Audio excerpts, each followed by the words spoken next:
That's very nice. Thank you very much. I should be saying Golden Globe winner, Wagner Moura, is what I should be saying. Thank you.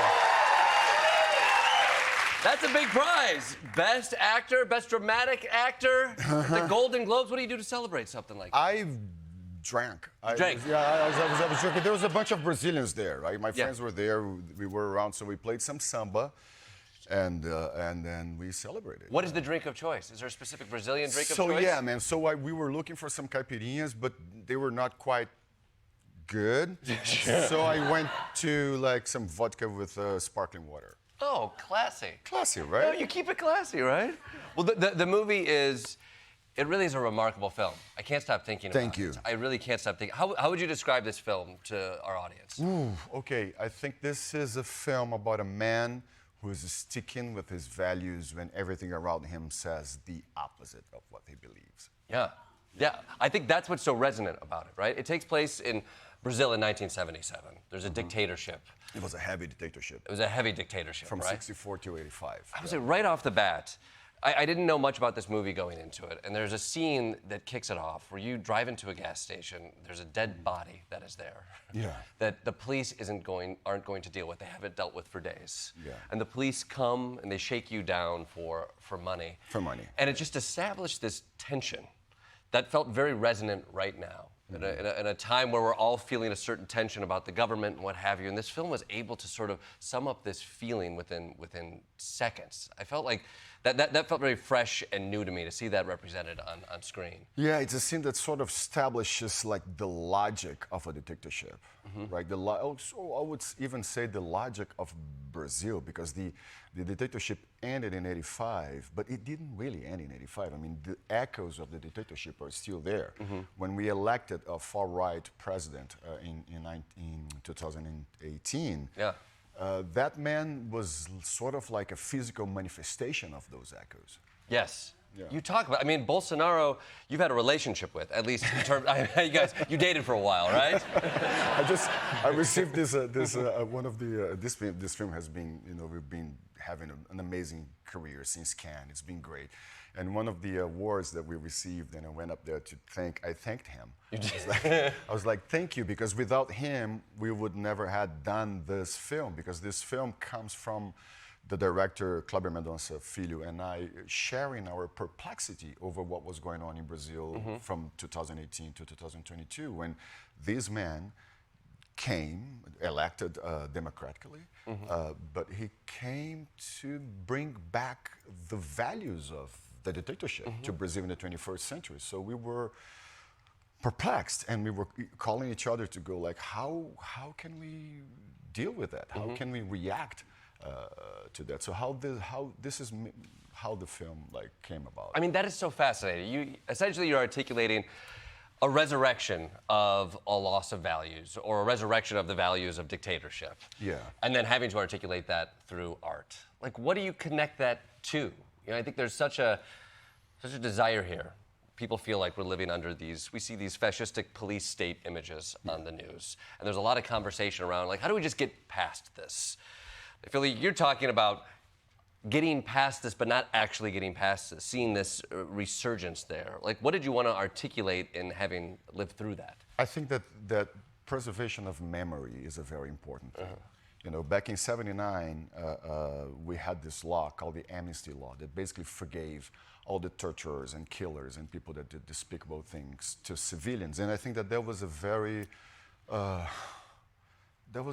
bad thing for our collective memory, or our lack of memory, because there are things that cannot be forgotten, there are things that cannot be forgiven, and I think that Brazil, I have to say, is finally getting even with that memory problem when we finally sent people that attempted against democracy in Brazil to jail for the first time. So Bolsonaro himself is now in jail, and I think that thank you. And I think that this is, I hope that this is going to be a new phase for young Brazilians.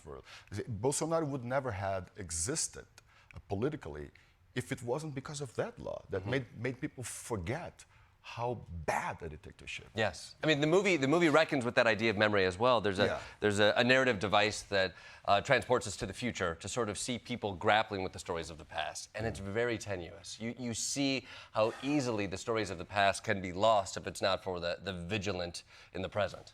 Yeah. It's about generational trauma because many people had to live with that, because in a dictatorship, people would just disappear, and you couldn't you couldn't call the police, you couldn't hire a lawyer. It's just that you had to deal with that. So one of the characters of the film, in the end of the film, he receives from a woman from the future, a Brazilian from the future, a piece of memory in a form of a pen drive, and that man can't deal with that information because the trauma is too big.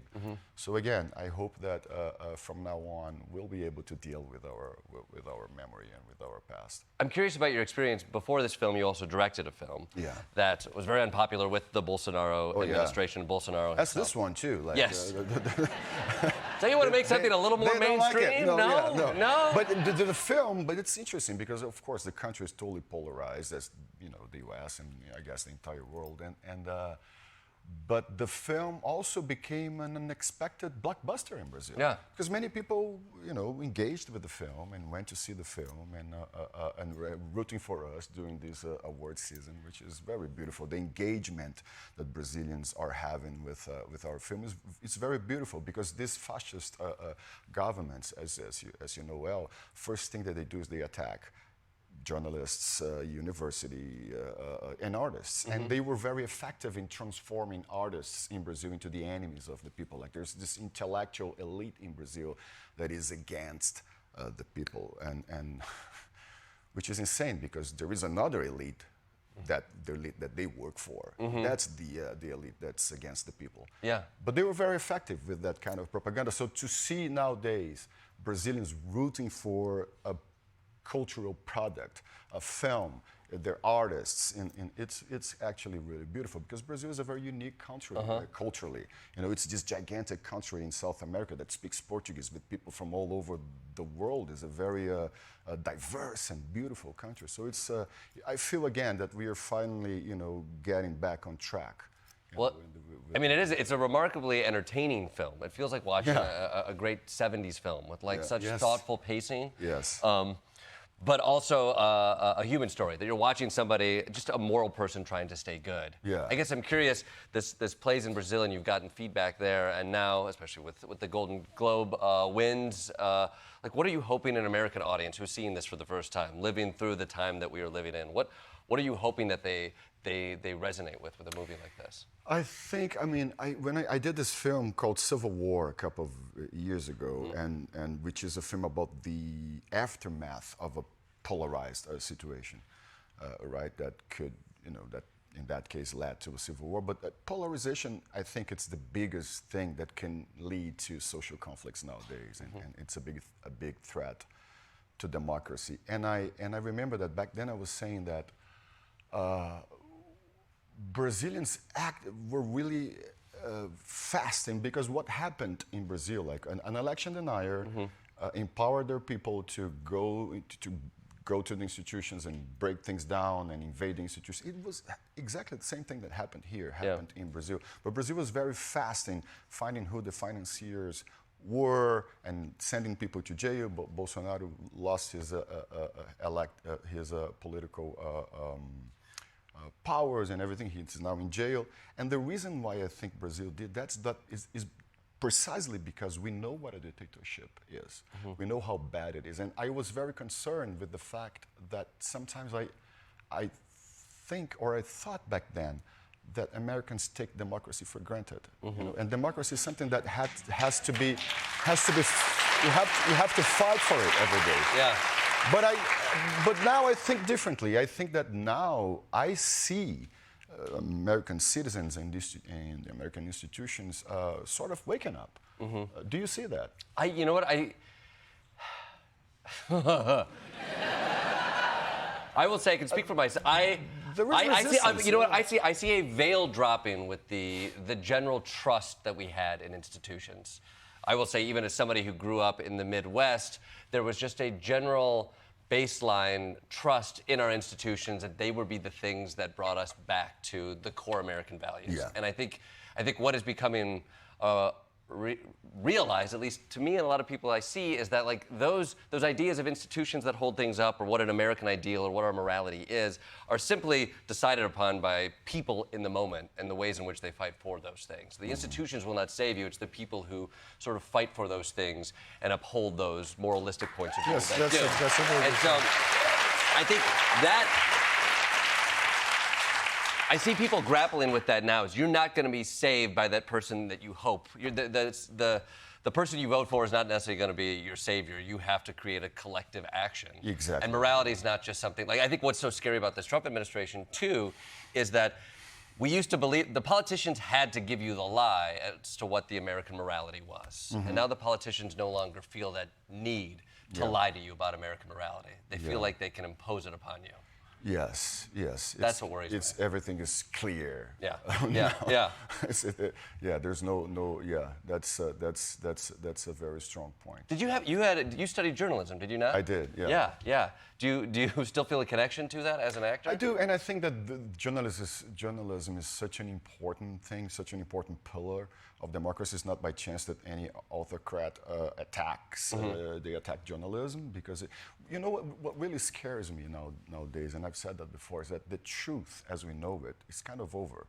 You know, people are living the facts. I remember a time where, I mean, I'm a left-winger man, and we had like discussions in Brazil. The left and the right would discuss, and we would fight, but we would discuss over the same thing, over the same fact. You know, and I think that now facts, they don't matter anymore. You know, it's about versions. You know, people have versions of the truth. Yeah. And that I think is very scary. You know, especially with the development of technology, where you can see now you speaking, and it's your face, it's your voice, but it's not you. Yeah. And how can we deal with that kind of thing? You know? I think we're now all given plausible deniability to the things that we see, which I fear leads to apathy and distrust. I mean, it's curious. I'm talking to you right here. You're very open and engaged politically, which I don't always see with high-profile actors. You know, it seems as if like your ability to engage with these conversations in art and publicly, like that comes with a risk. Like, do you see that as a responsibility with you? Like, activism and performance, they don't always make beautiful bedfellows. Yeah, I don't see that as a responsibility. I think that this is me. This is how I behave as a human being, and that's also why I'm drawn to political projects, because it's something that I like, but I don't see that as a responsibility, because there's also the pressure to so-called public figures to go out there and speak. I don't think that's even fair, because many people are not ready to talk. You know, and the backlash is very strong. You know, and you have to be strong enough to resist there, to survive that backlash, and not everybody's ready for that. Yeah. Well, the movie is fantastic. I really hope people go see it. Congratulations on everything. Guys, The Secret Agent, the theaters nationwide. Wagner Moura.